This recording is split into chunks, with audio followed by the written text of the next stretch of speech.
With all the hype regarding the OnePlus 2, many of the OnePlus One users will be tempted to upgrade their device to the OnePlus 2. Is this a worthy upgrade? Okay, let us analyze both these phones in each department and you'll get your answer.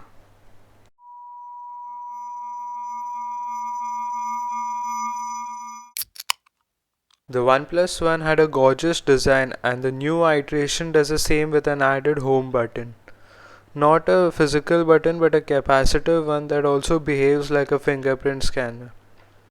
The volume button on the OnePlus 2 is moved to the right side along with the power button. And on the other side of the phone you have a notification toggle, which OnePlus calls it as an alert slider, which has three different positions for none, all or priority notifications. This is one of the features that I found very useful. On the bottom, micro USB on the OnePlus One has been made into a USB Type-C. This will improve data speeds and charging, and it's also reversible. USB Type-C is going to be a standard and OnePlus 2 is one of the first phones to provide it. Both screens look great at the same exact size of 5.5 inches at 1080p resolution, though a little bit more brightness and little bit more saturation on the OnePlus 2. Many expected it to have a Quad HD display, but just think, if we had a Quad HD display, it would have reduced the battery life, and to increase the battery life they would have to use a bigger battery, thereby increasing the cost. So considering it as a budget phone, a full HD screen makes sense.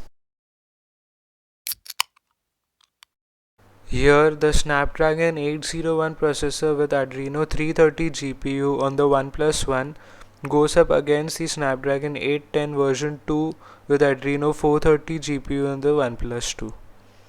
99% of the people using OnePlus One are quite happy with the processor and 3 gigs of RAM.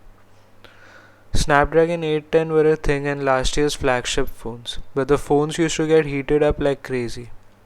So OnePlus decided to use version 2 of the 810 processor, which reduces heating to an extent. 64-bit processor with Adreno 430 GPU and 4 gigs of RAM in OnePlus 2 is a killer. But in day-to-day usage, for general users, you won't see any noticeable difference in the performance. The battery on the OnePlus 2 is beefed up to 3300 mAh from 3100 mAh on the OnePlus One. We would expect it to have a better battery life than OnePlus One, but no. The screen on time is around 3.5 to 4 hours, whereas we get around 5 hours screen on time on OnePlus One.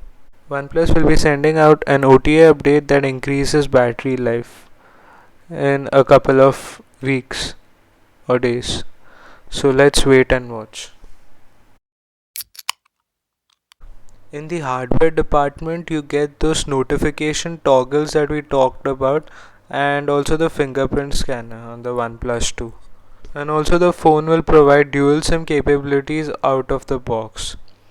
Let's talk about the fingerprint scanner. It was one of the most hyped feature during the launch. Its accuracy is pretty close to that of Apple's Touch ID. Though it feels weird touching the fingerprint scanner on the 2, you'll get used to it with time.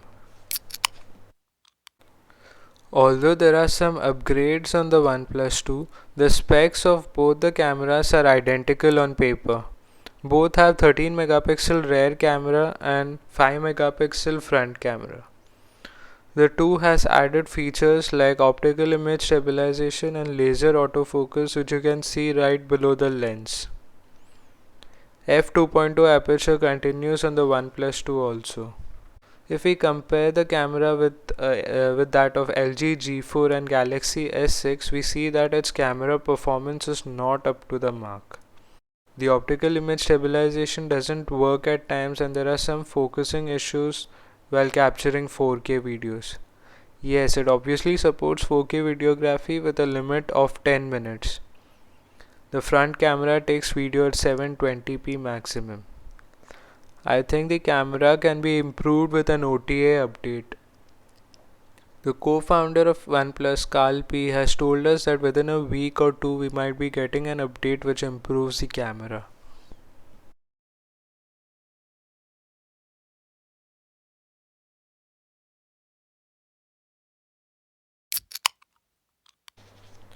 After the breakup of OnePlus and Cyanogen, Oxygen OS was born. So the OnePlus 2 runs on Oxygen OS out of the box. Cyanogen is still available on the OnePlus One. If you're having CM11s running on your One, you'd probably would have got CM12s as well. If we compare Cyanogen OS with Oxygen OS, we find that Oxygen is quite like vanilla with few added customization which we find on Cyanogen mod, like capacitive to on-screen buttons, gestures, then there's also limited theming available and some other features.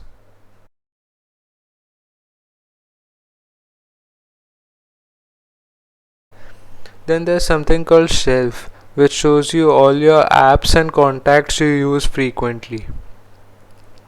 But Cyanogen mod offers a lot of customization and security features like for messaging, then audio themings, etc. And few crazy users have asked if we could flash the Cyanogen build on the OnePlus 2 without voiding the warranty. Okay, I have no idea about the warranty, but it is not advisable to flash Cyanogen mod as of now because OnePlus said that the version of Oxygen OS they are using is special for OnePlus 2 to avoid overheating. The management of processor core is a little different than the normal ROMs.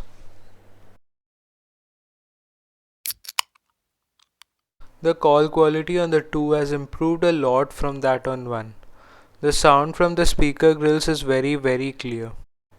Now talking about the loudspeaker, the speaker on the OnePlus One is louder than that of the 2.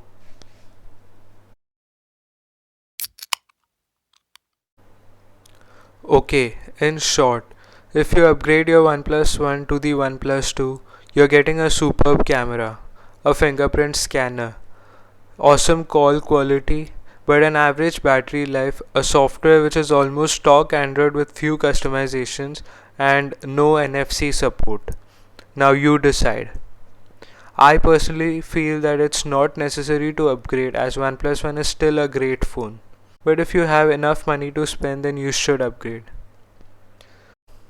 Okay, that's it for the video. If you have any questions related to the OnePlus 2, let me know in the comment section. Thanks for watching and please do share and subscribe.